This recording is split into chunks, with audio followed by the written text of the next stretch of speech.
Guys and girls, welcome back to the channel. So I have a BMW 220i.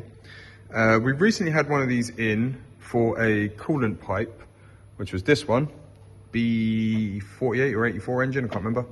And then I got a call from someone else, said, I have a mysterious coolant leak. Can you help me find it? Can you fix it? Blah, blah, blah. No worries. I reckon I know what it will be. And I was wrong. It is not the water pipe that we once replaced on this side. Not on this car, on another car. It is in fact the water pump. I will show you. Remove the inspection bit there. No, nothing wrong there. You look down there, you can see she is shiny from the water pump. And it looks like it is leaking from that black plastic thing just there with the arm on it. Now the annoying thing is, it doesn't leak under test. So when you pressure test it, it doesn't leak. Which is bloody annoying. But I think it's got something in it that allows it to open like a little actuator. It opens a valve, a thermostatic one, let's say. So then, when it's warm, it leaks. Very annoying. So let's do the water pump on this.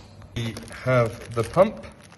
It comes with big O-ring and little O-ring for whatever bolts in there, the little actuating part. We obviously need antifreeze for the job as well, which we've got. And it's not going to be that much of a situation. Well, we've got 1, 2,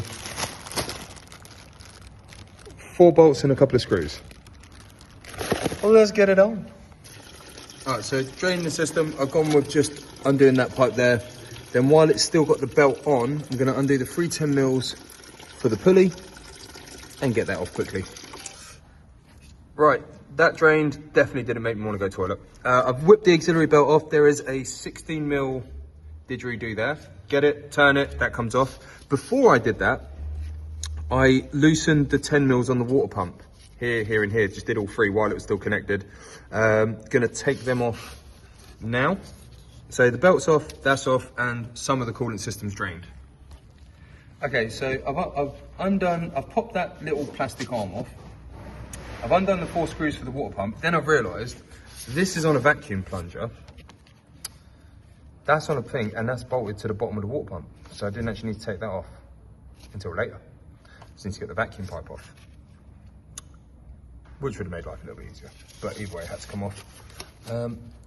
Give it a little. Oh, that is on there. Very tight. I think I'm gonna have to, once I've made sure I've got all the bolts off, I think I'm gonna have to give that some love taps with the hammer. I'm gonna get the new one and just make sure I'm not missing any bolts. It's definitely 4 bolts to remove it, and 4 bolts have come out. They're 10 mils, by the way. All right, water pump is out. I had to use tool of the month and lever bar to give it some love taps to pop it out. Since realised, sorry, just putting tools back. I've left the vacuum pipe on at the bottom. I thought I was going to get it off, but I didn't. So now I need to disconnect the vacuum pipe, and then we'll get the water pump out. And then I need to unbolt that flappy flap and clean it and then fit a new one. All right, so there's, don't know what that is there. Signs of some sort of leakage.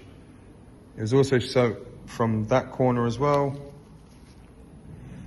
I mean, it looks like it's pretty much leaking from a lot of places. So now we need to remove that.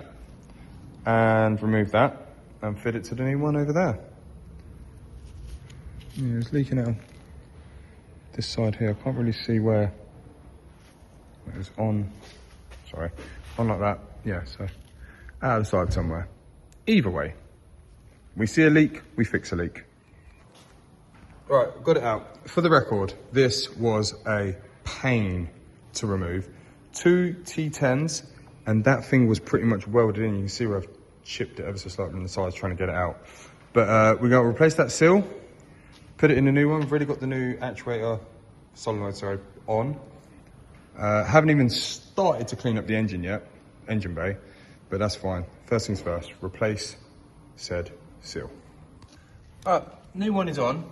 Everything is in there. Nearly forgot to connect the vacuum pipe at the bottom. So let's not forget.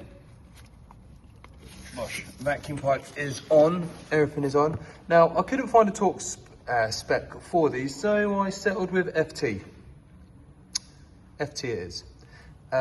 The plunger's on, everything's good.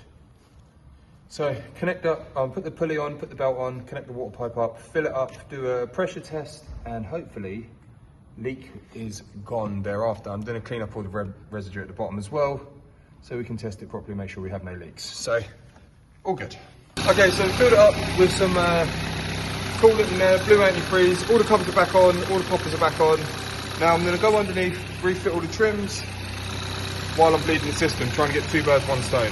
Also, this side's out. I did a shock absorber on it before, but ignore that. I'm focused on this. At the moment, we're all good. Let's go up. It's been bleeding for a while. Everything's all cleaned up. You'll take it on a road test because we did a shock on it as well. Shocking, I know. And make sure the temperature's all good and she's all well. Closed. All right, well, the heating's been all good. We've got air coming through. Everything's driving nice. There's no more knocking from that side. And the temperature's exactly where it should be. So, I'm very happy with this one. Thank you for watching the video. Please do like and subscribe to the channel. We all very appreciate you. So this one is done.